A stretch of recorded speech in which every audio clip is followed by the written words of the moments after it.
पहले मैनपुरी जाने के लिए 2.5-3 घंटे लगते थे, वो भी समाजवादी पार्टी ने बनवाया।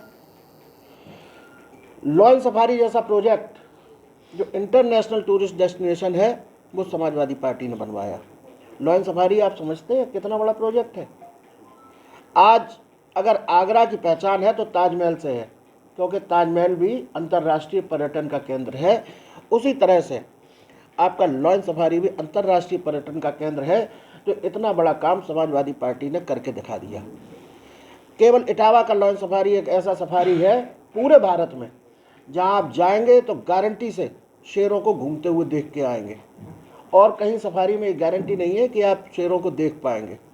ये ऐसा सेंटर, लॉयन सफारी जैसा सेंटर समाजवादी पार्टी ने दिया। सैफई पीजीआई जैसा संस्थान समाजवादी पार्टी ने दिया, हालांकि उसका भी बजट काट दिया इस सरकार में, उसकी भी व्यवस्थाएं खराब हो रही हैं। नहीं तो पहले जो हमारी सरकार थी तो 5-6-7 हज़ार लोगों की ओपीडी होती थी, 20 जनपदों के लोग वहाँ पे इलाज कराने आते हैं। ऐसा संस्थान, चिकित्सा संस्थान समाजवादी पार्टी ने दिया। सैफई में अंतर्राष्ट्रीय इंडोर स्टेडियम समाजवादी पार्टी ने दिया, बन के खड़ा हुआ, लेकिन ये सरकार उसको चालू नहीं कर पाई। आपका सुमेर सिंह किले पे गेस्ट हाउस, आप लोग तो पत्रकार हैं, जाते होंगे रोज। जब भी लखनऊ से कोई आता है, चाहे मंत्री आए, चाहे शासन के कोई प्रशासन के अधिकारी आए, IAS आए, सीनियर IAS आए, वो लखनऊ से कह के आते हैं कि हमारे रुकने की व्यवस्था सुमेर सिंह किले के गेस्ट हाउस पे होनी चाहिए। और गेस्ट हाउस किसने बनवाया? नेताजी की सरकार में बना कि नहीं बना? समाजवादी पार्टी की सरकार में बना। हमारी सरकार के समय PWD का गेस्ट हाउस हम लोग बनवा रहे थे, थोड़ा सा बनने को रह गया था। 6 साल हो गए, आज तक ये लोग पूरा नहीं करवा पाए कहीं। ये हमारा इस पे हमारी मॉडल जेल, उत्तर प्रदेश की एकमात्र मॉडल जेल है महुला पे, आज तक उसको नहीं चालू कर पाए। 6 साल से करके दिखा दें। ये आपका ये सैफई में ही अंतर्राष्ट्रीय तरणताल, विश्व स्तर का तरणताल बना हुआ है, उसको आज तक चालू नहीं कर पाए। हाँ, फर्जी तरीके से बच्चों के एडमिशन ले लिए। मिश्रा जी गए थे, मैं मिश्रा जी का देख रहा था AVP गंगा पे कि उन बच्चों ने कहा कि हमारे लिए यहाँ पे कोई सुविधा नहीं है, उसको ठीक से चालू कर देते, उसको भी नहीं किया। ये लोग विनाशकारी प्रवृत्ति के लोग हैं।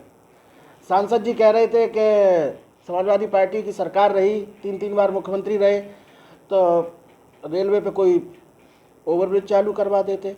तो मैं उनके सामान्य ज्ञान के लिए बता दूं कि मैनपुरी फाटक पे जो अंडरब्रिज बना हुआ है वो समाजवादी पार्टी की सरकार ने बनवाया है। फर्रुखाबाद फाटक पर जो ओवरब्रिज बना हुआ है वो समाजवादी पार्टी की सरकार ने बनवाया। इटावा जनपद और आसपास के जनपदों के तमाम यात्रियों को बहुत सहूलियत मिलने लगी है। शताब्दी एक्सप्रेस रुकती है तो समाजवादी पार्टी के प्रमुख राष्ट्रीय महासचिव आदरणीय प्रोफेसर रामगोपाल यादव जी, उन्होंने अपने सांसद रहते अपने विशेष प्रयासों से उस ट्रेन को रुकवाने का काम किया। मैं कोई गलत तो नहीं किया कह रहा हूँ, रुकवाया उन्होंने।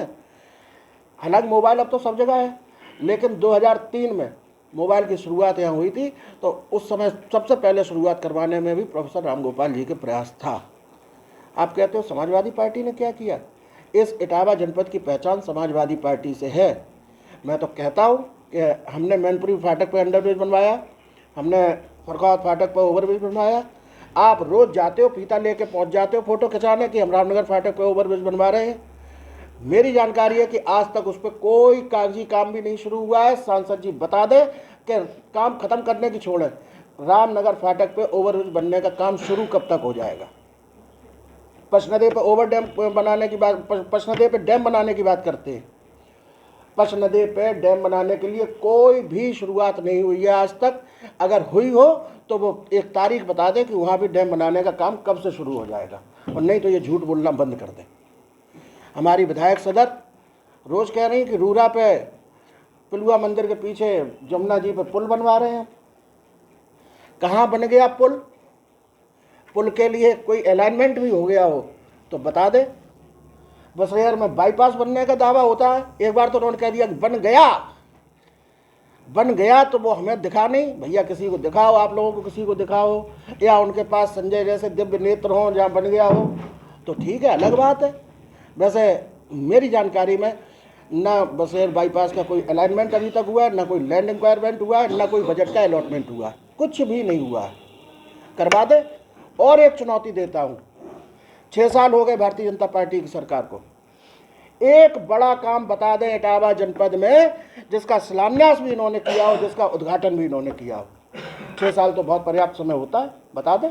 हमने तो दर्जनों काम गिना दिए, और ये बहुत सारे काम हो सकता है मेरे दिमाग में अभी ना आ रहे हो, और बहुत काम तो मैंने कहा कि अगर एक एक काम करके बताना शुरू कर दिया तो कल सुबह लग जाएगी, पूरी रात बीत जाएगी।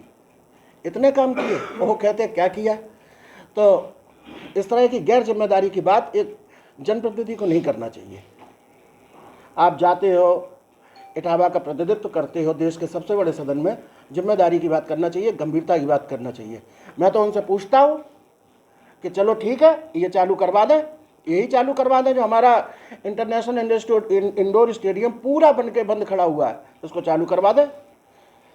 तरड़ताल चालू करवा दें, बच्चों के एडमिशन ले लिए, उसे प्रॉपर तरीके से चालू करवा दें जो उसका तरीका है। ये PWD का गेस्ट हाउस 6 साल से बंद पड़ा है, लगभग हो गया था, उसको बनवा के चालू करवा दें। ये हमारी जेल चालू करवा दें, उत्तर प्रदेश की अकेली मॉडल जेल है, चालू करवा दें। रूरा पे पुल बनवा दें, बसेर का बाईपास बनवा दें, पचनदे पे डैम बनवा दें, रामनगर फाटक पे ओवरब्रिज बनवा दें। जो आप रोज कहते हो वो अपना कहा हुआ ही कर दें, और नहीं कर सकते तो आप झूठ बोलना बंद कर दीजिए। इसलिए मैं कहता हूं कि इटावा जनपद की पहचान समाजवादी पार्टी से है। ये जनपद समाजवादियों का है और समाजवादियों का ही रहेगा। एक हार या एक जीत से कुछ बदलने वाला नहीं है।